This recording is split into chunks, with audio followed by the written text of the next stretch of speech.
Studi arsitek tropis itu ada sejak tahun 2014, Mbak. Sementara mungkin berarsitekturnya sendiri udah lama. Jadi as a company gitu ya, itu baru ada di tahun 2014. Dan aku bertemu dengan partnerku Berto.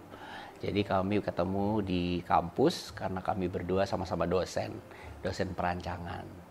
Nah di situ kita berpikir kayaknya udah nggak bisa nih freelance lagi karena project udah mulai banyak. Aku cari partner, kebetulan selama di kampus cocoknya kerjasamanya sama Pak Berto doang gitu. Makanya kami sampai sekarang pun manggilnya masih tetap sama Pak ya. Itu sama di kampus kan, kita nggak mungkin Mas gitu kan. Jadi Pak Berto dia manggil aku Pak Ren. Jadi sampai sekarang ya itu panggilan akrab kami sebenarnya. Itu yang menjadi suasana berarsitekturnya malah menurutku nggak ada baper-baperan, bener-bener pure ngerjainnya profesional. Sama jadi seperti di kampus. Awal bekerja tuh malah jadi dosen. Jadi dosen. Oh gitu? Iya, sebelum jadi desainer tuh dosen dulu. Betul. Jadi aku kembali ke arsitektur itu gara-gara jadi dosen. Jadi tadinya kan aku sempat kerja bukan di arsitektur, di bidang engineer untuk energi. Setelah tahun 2010 ada tawaran untuk jadi dosen. Nah, disitulah aku ketemu Berto. Nah, Berto ini sebenarnya seniorku di kampus. Jadi dia lead untuk perancangan. Aku di bawah dia gitu. Nah, aku merasa waktu pas bekerja sama ini kok dengan dia ngelit aku tuh ketolong semua kerjaanku yang nggak bener. Gini, aku seneng ngomong banget Mbak Email tahu banget lah ya. Nggak bisa lihat panggung dikit, nggak bisa lihat mic dikit langsung gitu kan. Tapi aku lupa di arsitektur tuh nggak bisa cuma sekedar ngomong dan mendesain. Harus rapi secara administratif. Kadang banyak yang keteteran, invoice belum dicairkan, kontrak nggak jelas. Beliaulah yang meluruskan semuanya, membuat ini menjadi lebih menyenangkan untuk dijalanin. Jadi, lalu kenapa memilih nama arsitek tropis? Kayaknya itu sebuah frasa ya. Kalau kita lihat kan seperti sebuah frasa instead of nama. Tapi kenapa nama arsitek tropis yang dipilih? Jadi mungkin singkat cerita arsitek tropis itu mungkin lebih dulu muncul dibanding company-nya. Jadi tahun 2010 pas aku jadi dosen, 2009 sebelum ngedosen malah. Jadi pada saat itu Twitter lagi baru mau mulai hit. Facebook udah mulai ditinggalkan. Akhirnya aku bikin gimana caranya memperkenalkan diriku atau membuat studio bisa dibilang secara virtual tanpa modal yang gede. Akhirnya pilihlah nama akun. Waktu itu aku inget banget hari Minggu pagi jam 9 atau jam 10 lagi mau menentukan nama tuh. Ternyata nama itu kayak nama kita ngasih nama anak, ngasih nama bahwa itu tuh doa ya kayaknya atau nasib kita di kemudian hari. Aku udah berpikir bahwa aku harus kasih nama yang merepresent aku, diriku. Jadi dengan satu nama orang tahu itu aku. Itu udah udah direncanakan, bukan yang kayak sekedar ego gitu. Jadi arsitek pada saat itu ya aku belum berarsitektur juga, tapi udahlah karena aku ngerti ilmunya, aku juga lulusan arsitektur, memang belum mengikuti organisasi, tapi aku yakin aku jadi arsitek. Jadi nama itu harus aku sebutkan tuh di akunku arsitek. Tapi berikutnya adalah harus ada yang bisa membuat ini menjadi spesial atau membuat ini jadi berbeda atau malah lebih khusus gitu. Jadi akhirnya aku berpikir apa ya? Karena aku dulu kuliah di Jermannya itu tentang building in the tropic, tentang tropical building. Sehingga aku pikir tropis kayaknya, karena aku ngerti banget nih soal ini. Jadi nama ini bukan sekedar brand atau ini, tapi sebenarnya bebannya berat sih Mbak. Terus terang orang melihat kayak, lo mah cuman branding misalnya lo bawa-bawa nama tropis. No, aku hampir udah 8 tahun nyelesain tesisku, nyelesain semuanya tentang building in the tropic. Jadi aku tahu dan mengerti secara teori mengelotok. Saat inilah aku harus membuktikan ke publik bahwa ini bisa dijalankan. Jadi namanya akhirnya keluar arsitek tropis. Terus akhirnya aku gabung. Aku senang balancing. Jadi huruf kapital di depan sama di akhir aku kasih huruf besar gitu. Jadi itu yang membedakan. Jadi bahwa dia tidak boleh dipisah atau arsitek terus T-nya tropis nggak bisa. Jadi dia harus satu huruf A-nya besar, huruf S-nya besar. Jadi satu kesatuan yang nggak bisa dipisah. Jadi sebuah frase yang Mbak Email tadi bilang. Waktu ketemu Berto, aku bilang kita akan bikin studio yuk, bikin biro arsitektur. Cuman biro arsitektur yang namanya aku nggak mau aku create baru, aku nggak mau. Aku bilang nama arsitek tropis ini sudah jauh dikenal oleh media bahkan. Sehingga aku pikir sayang kalau kita branding ulang. Berto nggak keberatan, terus dia bilang, tapi kayaknya harus ditambahin studio ya Pak, supaya ini menjadi satu firma arsitektur.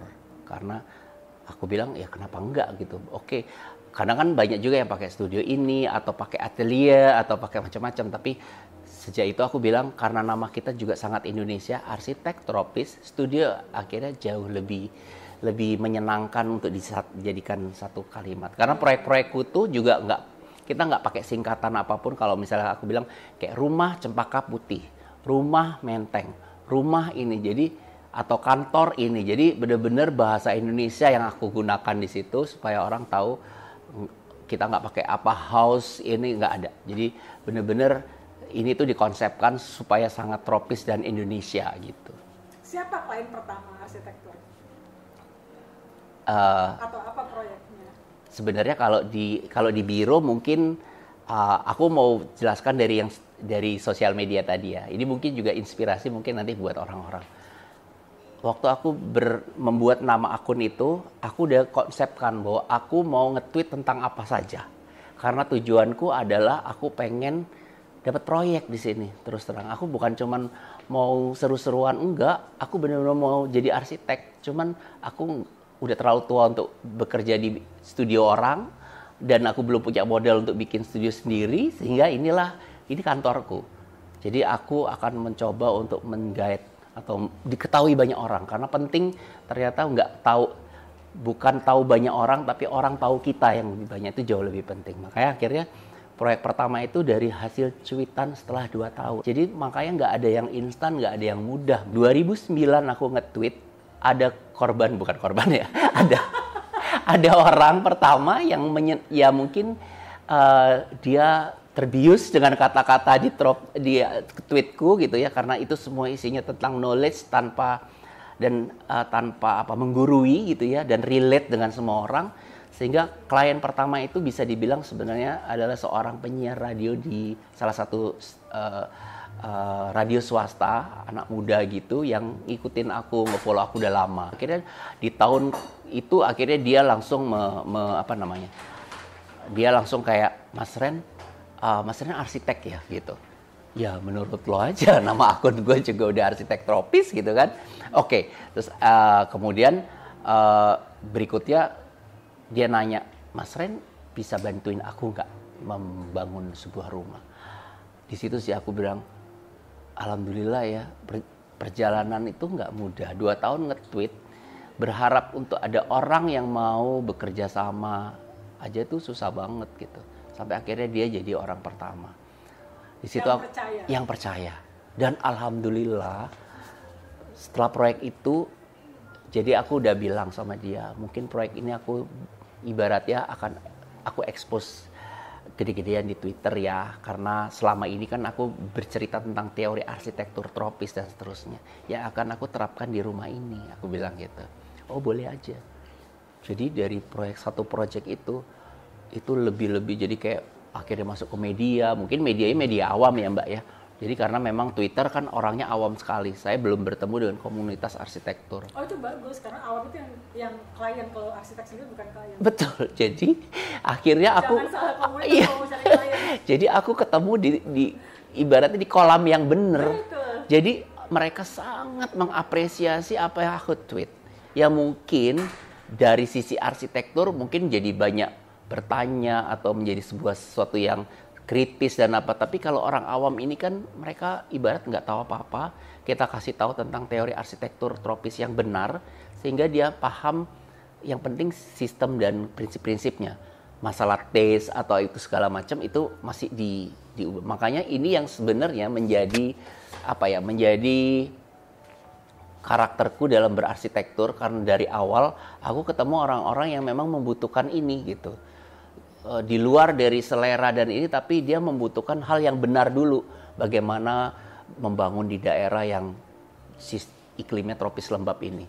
Kadang itu dulu, baru selera taste itu di ini. Jadi itu yang membuat aku mungkin tidak terlalu idealis dengan warna, dengan material, tapi bagaimana sistem membuat dia menjadi lebih bernafas bangunannya, lebih bisa mengadaptasi radiasi matahari yang lebih besar, curah hujan yang lebih tinggi. Hal-hal kayak gitu sih, Mbak. Itu yang membuat dari aku belajar dari sosial media, dari Twitter sampai ke saat ini gitu. Apakah pemikiran itu masih terus dilaksanakan sampai hari ini dalam mendesain?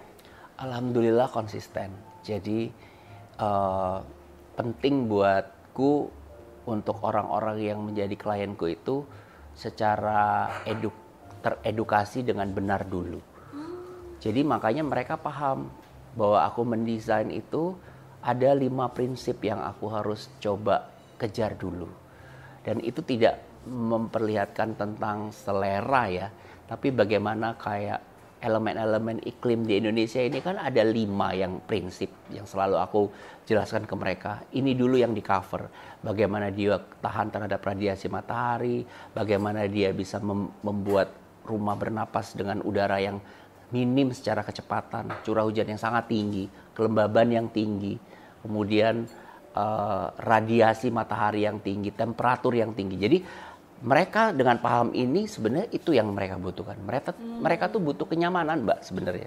Orang yang punya rumah itu sebenarnya kalau kita kecilkan, kita kerucutkan, mereka pengen nyaman di rumah itu. Dan salah satu kenyamanannya adalah tadi thermal itu sesuatu hal yang dia cari.